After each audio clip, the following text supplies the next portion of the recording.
Thank you all very much for your interest in applying for the Community Partnership Fund Community Health Grant Opportunity.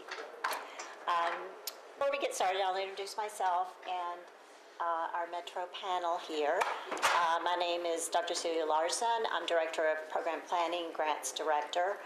And I have our subject matter experts from various units within our department, and I'd like each person to introduce themselves. Sure.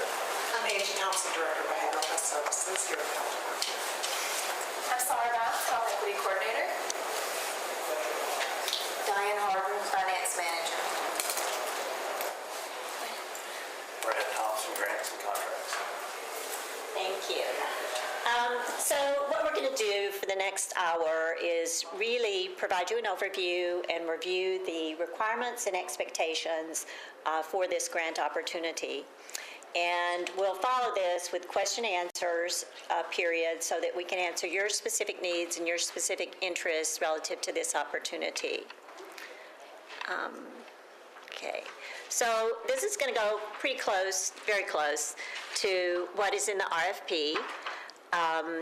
We'll go over the background and overview, the goals and funding priorities, eligibility requirements, funding levels, the narrative requirements, how we're going to evaluate and score the proposals, submission requirements, and the timeline, and then, of course, have questions. We'll also insert occasionally clicking on the link to our website so you can be comfortable with that, and where we'll have forms or any material that will be helpful for you to put together your proposal. So the Community Partnership Fund is a Metro competitive grant program serving the residents of Nashville and Davidson County. And this grant program is really a vehicle for delivering services to the community not provided by Metro Nashville government, as well as services that might augment or enhance current services that we have. So historically, this particular funding program was the Community Enhancement Grant Funding Program that you can also see on the Metro website. You can look at, it's under the Department of Finance, and you can look at and see who has been funded historically. But this year, they've made a change. So this fiscal year for 2019, the Community Partnership Funds will be administered by 5 Metro departments. As, of course, is health, domestic violence, youth violence, financial security, and literacy. The total funding this year is $1 million, so that $200,000 will be allotted to each of those designated areas. So we're going to be administering the community health grants. And within the priority of community health, we're seeking applications for grants to support innovative health improvement projects in Davidson County that align with health needs as defined by Metro Public Health Department's Community Health Improvement Plan. There's a link to there's a link to the CHIP, as we call it, in your RFP that you can click on to read more about it. So this particular proposal must address one or more of the CHIP priority area goals and advance health equity. So what are the CHIP priority goals? The grant, for this grant opportunity, they fall under these 3 areas. So under the priority of maximize the built and natural environment, the goals are increase active transportation, and another goal is improve and protect the quality of air, land, and water. For the priority area, support mental and emotional health goals. One of those goals is to provide individuals and families with the support necessary to maintain positive mental well-being. And another goal is promote positive parenting in violence-free homes. We also mentioned that it is it is a must in your grant to advance health equity. And health equity can be advanced by addressing the social determinants of health. And this often will lead to removing barriers that create opportunity for all to achieve optimal health. Sarah has some additional material that she's going to be handing out today to define health equity as the health department has defined it, and I believe also in the what was the others? The Healthy Nashville. Okay. So in those, everything will be posted on our website. So at any time it will be updated. I would just suggest checking frequently. Those of you who are here, I can send emails, but we will make sure it's updated frequently. So the funding priorities for this opportunity, we really, for us here at the Health Department, it's our priority that projects address policy systems and environmental changes. So we're seeking projects that go beyond programming and address systems that help create the infrastructure in which we live, work, and play. We're also interested in proposals that incorporate cross-sector collaboration, where health sectors, as well as those outside of health and healthcare, work together to develop or implement the project. And finally, as we mentioned, proposals should incorporate equity, and we're also looking for sustainability and cultural competence. So what are the eligibility requirements? Applicants must have a 501c3 designation, must have been in existence for at least 3 years. The total funding requested must not exceed 20% of total revenue, and you must provide a copy of an audit conducted by CPA for the latest complete fiscal year and be in compliance with any previous grant contract requirements for Metro in previous years. You must have an updated profile in Giving Matters, which is a database of not-for-profits in Middle Tennessee. And finally, nonprofits applying for direct appropriations are ineligible to apply for this particular grant opportunity. So for the funding levels, this is across the priority areas. As I mentioned, there's $200,000 per priority area, Metro's priority area.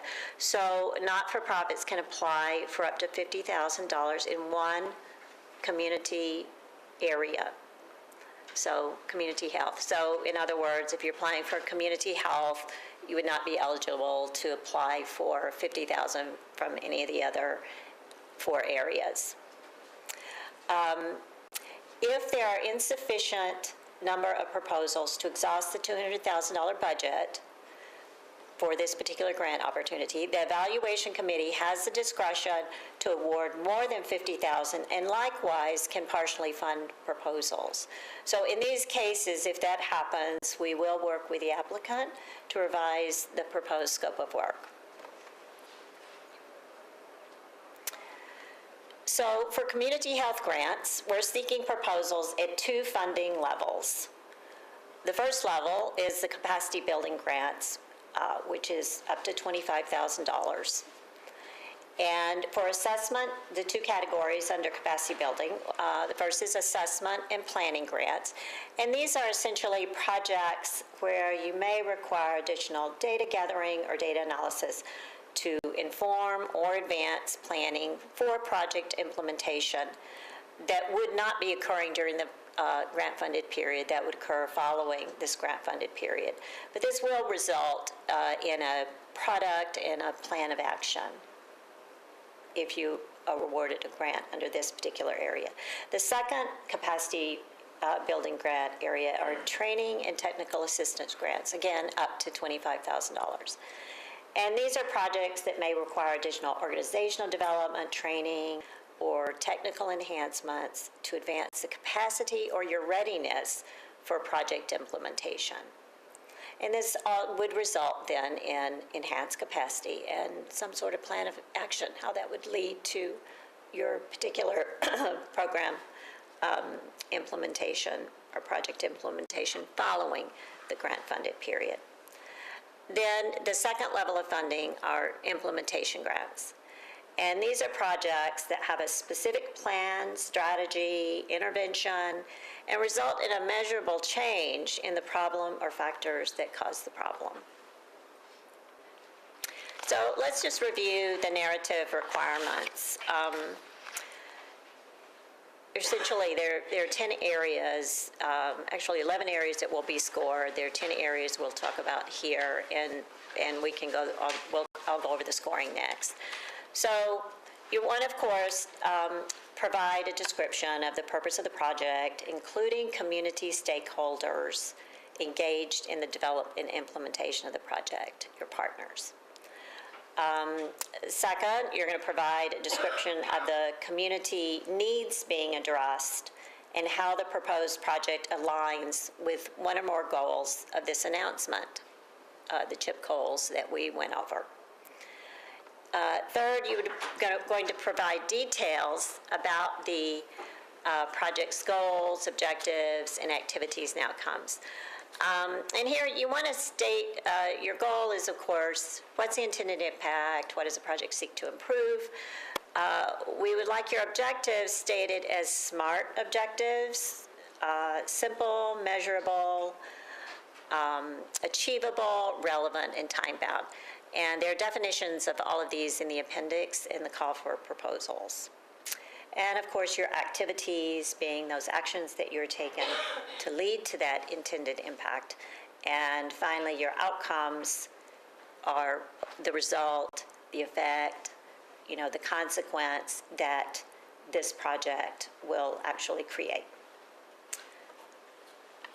So number 4, as we said, everyone must address health equity. So here, of course, you're going to describe that. How does your project promote health equity? And followed by how the project will be evaluated. This includes what you intend to do, what you will be doing to judge the success or effectiveness of your project. And we'll see a little more detail on that in the scoring. Your management plan, that includes experience in staffing, your team's experience, that is all those who are going to be working on the project and how you intend to staff it.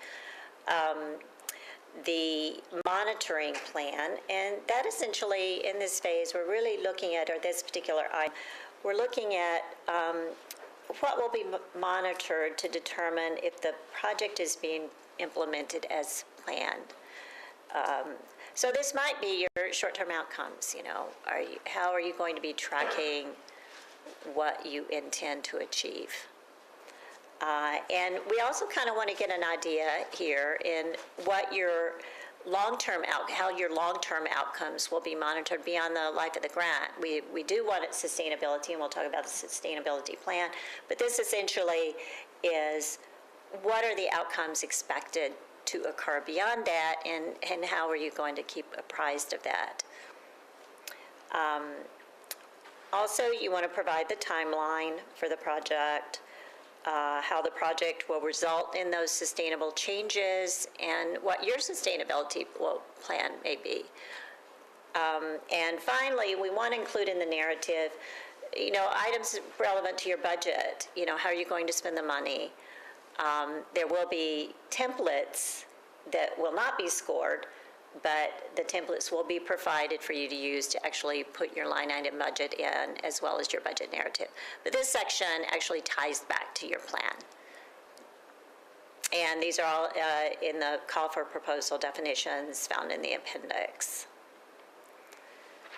So for the scoring, the first thing we're going to look at is really overall responsiveness to the grant guidelines and requirements. How closely adhered to that, that's 5 points. Second, the purpose of the project, as I mentioned before, including the community partnerships, and that's 5. the community need to be addressed. So this is essentially, is what are you addressing and how did you identify it? The clarity of the goals, objectives, and activities, as I said, how they're to be aligned, describing how it aligns with the CHIP priority area, adherence to the SMART format. These just detail the actions that you're going to take, any outputs, outcomes, accomplishments identified by your plan and project and the anticipated result, what you hope to achieve. And health equity, here you want to describe, provide in your description of health equity how you will incorporate the social determinants of health in your approach or analysis of the problem, identification of solutions, or definition of success. Your evaluation plan, this essentially will be scored, it's 15 points here, clarity of how you're going to evaluate the project. So it's really completeness and how you judge the success of your project. So these might include process measures, depends on what you're doing, outputs that quantify your activities. It may also include the outcome measures that also quantify the effect or the result attributed to your program. The management plan, again, as I mentioned, is a team and their collective experience and how their role in the project. The monitoring plan is what you're going to do to track the progress of your initiative. And you can also include in here, we'd like to see something about operations and budget. The timeline, that will illustrate your anticipated milestones for completion. What do you expect to have completed by when? And, that's something we will look at over the course of the period that you've outlined for your activities. The sustainability plan is essentially a description of how this project will result in sustainable changes and could include resources that leverage sustainability. And as I mentioned, your budget and budget narrative, that's your description. We just talked about the actual budget, and budget detail will be included. We want you to include that, and that piece won't be scored, but it should match what's here. Submission requirements. We have the project narrative proposal template, and I'll bring that up in a second. We do want that to be single-space narrative, Arial 11-point font, and limited to 6 pages, so we won't score beyond that. The budget and budget justification, also, we would like you to use the template, and funds may not be used to support project activities such as costs related to salaries, design, printing of materials, may be used such as costs related to salaries, design, printing of materials and supplies and so forth, but not used for operational support for existing projects and activities that are not directly related to the proposed initiative. And you may include indirects, and they're capped at 10%. You also, as I mentioned before, provide the documents that demonstrate eligibility. So I'm just going to look at, let's pull up the, okay, so here's the page if you haven't been to it already. So your template, I'm also putting, here's a frequently asked questions. Well, as I said, you can look at this regularly. So just to show you here, we've had a few questions, and you can look at those. Let's see, I was going to show you the template. So here's the proposal template. If you haven't looked at it, the little boxes get bigger as you do the space. So just your identifying information at the top, and then these correspond to what you see in the call for proposals. And any information, as I mentioned, the information Sarah will pass out, that will go up here. And as I said, just check back regularly. Once I get the letters of intent from everyone, I will have your email address. So I will send any update to this. You will get an email to check. But in the meantime, I would say just check frequently. Okay, also in your application packet, you can include any additional materials that help explain your proposed activities. You just put those in an appendix. They won't be scored, but if it does provide information that would be helpful for the reviewers, feel free to include those. We will require a presentation, and that will be held between March 28th and March 30th. We will provide you the exact date and time once we have all of the proposals. So intent to apply, you can email those to me, and in your subject line, include community health grant. In the message, just your organization name, the contact person, and the proposed title. And these are due close of business day on February 9th, which is Friday. So here's the overall timeline. As I said, intent to apply is this Friday. The proposal submission deadline is March 9th. And the project presentations, as soon as we get your proposal, we will schedule those. And the award announcement will be May or June. As soon as I get clarity on when that might be from downtown, I'll let you know. And the start date is upon contract execution. So one question that came up is, when is the end date? And I have inquired to downtown about that. In the PIP, which they've modeled this a little bit after the PIP, it was by fiscal year. So I don't know if it's fiscal year or 12 months following the contract execution date. So I'll let you all know as soon as I know. And just in anticipation, thinking ahead to reporting requirements for this grant, interim reports will be due quarterly. The final report will be due within 30 days from the end of the grant period. And you may invoice quarterly. And all reporting forms and processes will be provided at the time of your award. So in anticipation of that, we'll be uploading additional forms, or we'll be making sure you have the proper forms and instruction you need on filling those out. So does anyone have any questions that our panel can answer, or? Excuse me. Sorry I got in late. That's all right. Is this PowerPoint available? Yes, I will upload the PowerPoint to the website. Actually, we're going to have a video of this tape. So as soon as we get that compiled, that will go on the website too. And all of you who are here today will receive it. I'll let you know when it's up. And then once I get all the letters of intent, I'll send it out to everyone who's going to be applying.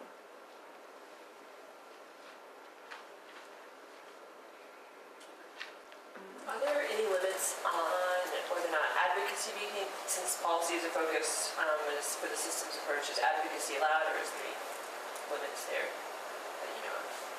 Advocacy team?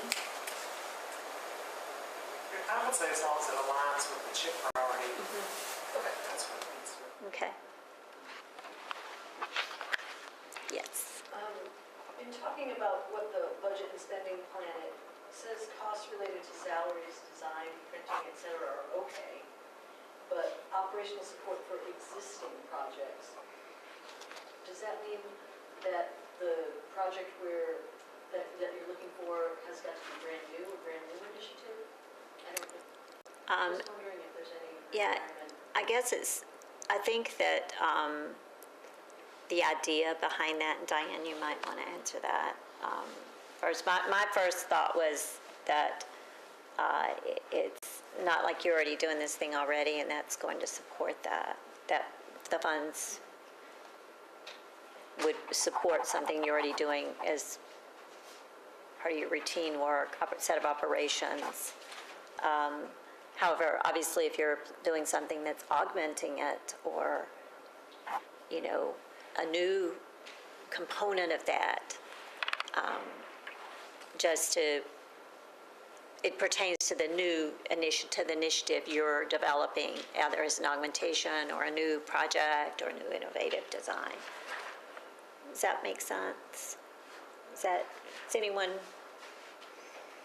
have any thoughts on that? But that's how I interpreted that language from what we typically provide. Okay. I saw for the implementation grants, the maximum is 50,000.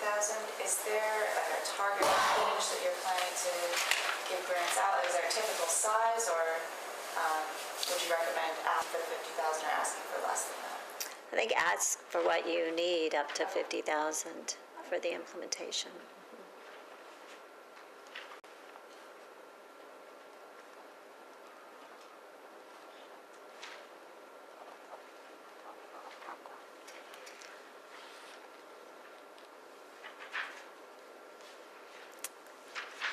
Any other questions? Okay, good. And we have these really smart people here also in terms of the tip priorities. Sarah, did you want to pass out your... So one of the questions that we received was what definition should be used with regards to health equity. So I pulled two definitions. We have one for us here at the health department, our working definition of health equity. Then I also pulled one from the Health Equity Summit that was done here a few years ago from Healthy Nashville. And so I pulled those two definitions. And then another question that was asked was, are there certain neighborhoods or populations that we're interested in you all focusing on to advance health equity? And there isn't a specific population or neighborhood, but we want you to examine your data and the project that you're looking at. And if there are any inequities that you see in the work that you're trying to do, that's the population that should be focused on. Your project should really work to advance equity in that community where there are inequities. And so it's very specific to your work.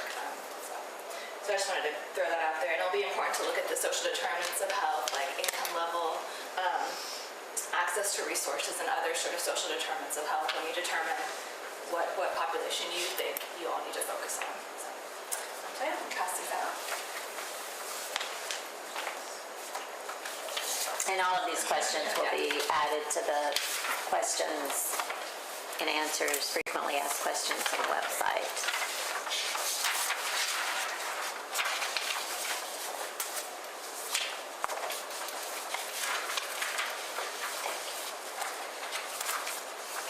So if there aren't any further questions.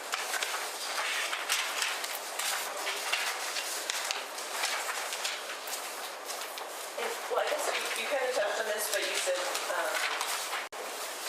for a grant that includes some planning and some implementation, Right. would it be best to apply separately or do a combined one, or would that be, how would that work, or is that not allowed? Well, I think that the capacity building grants are when you're really not ready for full implementation. You need this additional support or readiness to actually go to full implementation.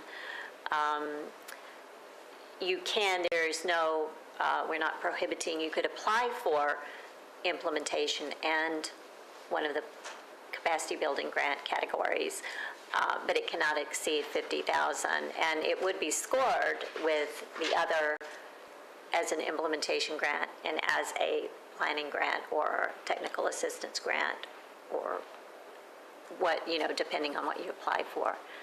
So I think you just, are you ready for implementation? Do you have an intervention and innovative project in mind? You have the data, you have the technical capability. I would, you would want to consider probably, are we ready? I mean, that's answering the question, are we ready to do a full implementation? Or do we need some additional, we really want to use $25,000 to help us focus on this particular area in terms of building your capacity. And the idea there is actually to kind of open this up a bit to those organizations who may not be fully ready for implementation, but really would like to next year. Or if we just had this amount of money, we could do this type of training, or we could do this data collection or analysis that will give us the leg up to move on to an implementation project. But it doesn't say your intervention, how you lay out that design is, again, totally up to you.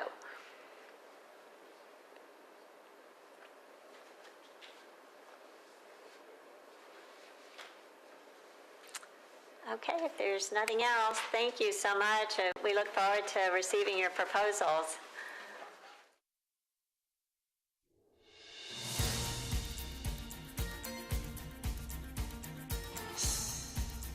This has been a service of the Metro Nashville Network. If you would like to see this presentation again, or for more information about this and other programs, visit nashville.gov.